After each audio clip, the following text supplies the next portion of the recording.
In news from the NFL Combine today, the most predictable Bears offseason move has now started to take shape.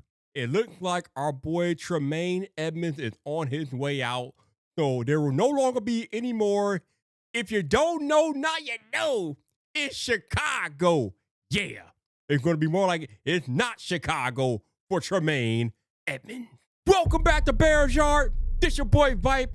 And yes, the move that most people predicted that would happen as far as the Bears offseason move go is looking like it's going to become a reality sooner rather than later, as news came down earlier today that the Chicago Bears have given Tremaine Edmunds permission to seek a trade. Now, the moment I got this news, I knew immediately that his time as a Chicago Bear was over. Bam, we are in the offseason. You do not give a player permission to seek out a trade unless you are ultimately going to get rid of that player. Obviously, there's been a lot of talk about Tremaine Edmunds and his $15 million cap hit this upcoming season and how the Bears could free up money if they were to release him. And, with him having a lot of mileage on the tires and the Bears wanting to get faster on defense and them being over the cap, one of the easiest ways for the Bears to free up the money was going to be to release Tremaine Edmunds. So when the news came down today that they have given him permission to seek out a trade, that's the first step before they ultimately cut him, because I don't think that anybody's going to be lining up to trade for Tremaine Edmunds. Again, he's set to make, I think, $15+ million next year. And he's 27, but he's been in the league almost 10 years already because he came into the league at age 20.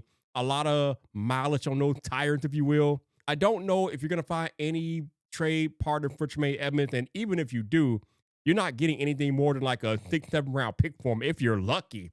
But the whole league now knows that you're going to cut him. So that announcement by the Bears to the public basically diminished any value that he had. Why would you, NFL team, trade for Tremaine Edmunds if you know that the Chicago Bears are going to ultimately cut him anyway? The Bears are going to do everything that they can to reshape this defense. Ryan Poles said down at the Combine that they want to get faster on defense. And definitely that is something that they should make a priority, because there were a few games where they looked a little bit slow, especially versus the Packers receiver core. The Bears defense looked kind of slow this year. So they definitely need to get faster on defense, whether that be linebackers. Obviously, we need safety help because we don't have a safety on contract currently. Corners might have to get a corner or two if we are going to do that. But they got to get some team speed on defense. And that's something that will definitely be addressed in this upcoming NFL draft. But Ryan Poles and Ben Johnson both met with the media yesterday at the Combine, and there were definitely some interesting tidbits to come out of those conversations.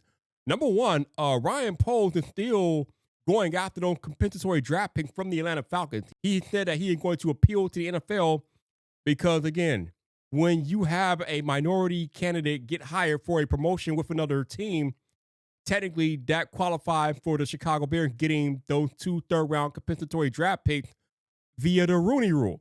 But for whatever reason, the NFL is not giving the Bears those draft picks. It is ironic because Ian Cunningham, who is also down there at the Combine in his new role as GM of the Falcons, said that the Bears should get the pick. You have the Atlanta Falcons general manager literally telling you that the Bears should get the compensatory draft picks. Ryan Poles said he appealed to the NFL. Now, will they win the appeal? Who knows? The NFL is goofy with stuff like this. But if you're going to have that rule out there as part of the Rooney Rule, and the Bears have a minority candidate who was hired for a promoted job, technically they should get the compensatory picks. I don't know why we even talking about this. This is not even a thing. This should just happen. I don't know why the NFL is standing 10 toes down on bucking their own rule. This is the Rooney Rule. This is part of the rule, fam. I don't understand. So we'll have to see if Ryan Poles' appeal goes anywhere, but he's definitely talking to the NFL about that appeal. Also, there's been a lot of conversation this offseason around DJ Moore and the possibility of trading DJ Moore. Ryan Poles talked about how DJ Moore is a great player and they want him on the team. But he also said that they have to look at all possibilities and look at all ways that they can make this roster better going into 2026 season. Because, again, you're talking about a team that was one game away from the NFC Championship game and could have actually went to the Super Bowl last year, if things had worked out differently for them. So when you have DJ Moore, who I've talked about before in the channel, making some $28 million a year, but giving you $15 million a year production, that's definitely somebody that should be looked at as a potential trade candidate. And again, he's another young guy. I think he's 27 years old. He's still, kind of in the prime of his career. So if you can find a trade partner for DJ Moore and offload that contract, that's definitely a move that has to be considered if you're Ryan Poles. And so he's going to consider it. Does that mean it will definitely happen? No, because as I told y'all before, I think it's going to be very difficult to find a trade partner for DJ Moore because, again, he's making $28 million a year, but he doesn't play like it. Who wants that contract with the production that he's showing you? But maybe he'll do better on a different team because we do know the Chicago Bears have a bunch of offensive weapons around DJ Moore, which is why his production probably dipped. But we'll have to see what happens with DJ Moore this offseason, whether or not he will come back to the Bears later next season, or will Ryan Poles find a trade partner and trade him away? Speaking of trade partners, something that I didn't expect that kind of happened, Ryan Poles kind of made light of, and something that kind of been talked about online, but hasn't really gotten a lot of noise, is that Tyson Bagent has been the subject of some trade talk. Apparently, teams have reached out to Ryan Poles about the possibility of acquiring Bears backup quarterback Tyson Bagent.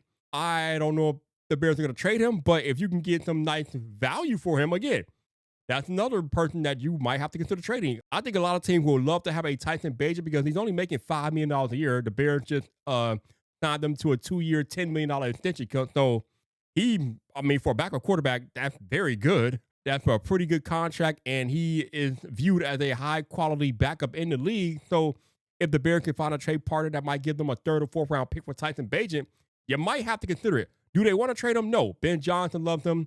The organization loves him. And I don't really expect Bagent to be moved this offseason because, again, I think the Bears ultimately want to keep him because we know how often the backup quarterback comes into play in this modern-day NFL. Just look at what happened recently with the Denver Broncos. Had to go with their backup quarterback in the AFC Championship game. Unfortunately, he couldn't get the job done, but he was called into service. And the backup quarterback is one of the most important roles in the NFL, which is kind of crazy me saying that. It sounds weird coming out of my mouth, but it's the truth. You got to have a good backup quarterback because you never know when your starting quarterback might go down, and it happens more often than not in today's NFL. So the fact that the Bears have Tyson Bagent back there is a pretty comforting thing for Ben Johnson and Ryan Poles, and you don't want to trade him away unless you absolutely get top-tier value for him. Like I said, if you can get like a 3rd-round pick for Tyson Bagent, you might have to let him go. That's pretty good value. But anything lower than a 3rd, I will probably hang on to him if I'm Ryan Poles. We'll have to see what happens on that front as the days and weeks go on. The NFL Combine is happening this week. Everybody's down there. All the GMs and organizations are down there in Indianapolis. So some things might come together this week. We'll see what happens. But Bear fans, let me know how you feel about the eventual departure of Tremaine Edmunds. Are you of the mindset that the Bears should try to bring him back? Or do you feel like his time is up and the Bears need to move on and free up some of that money? Drop a comment and subscribe to The Yard for all things Chicago Bears.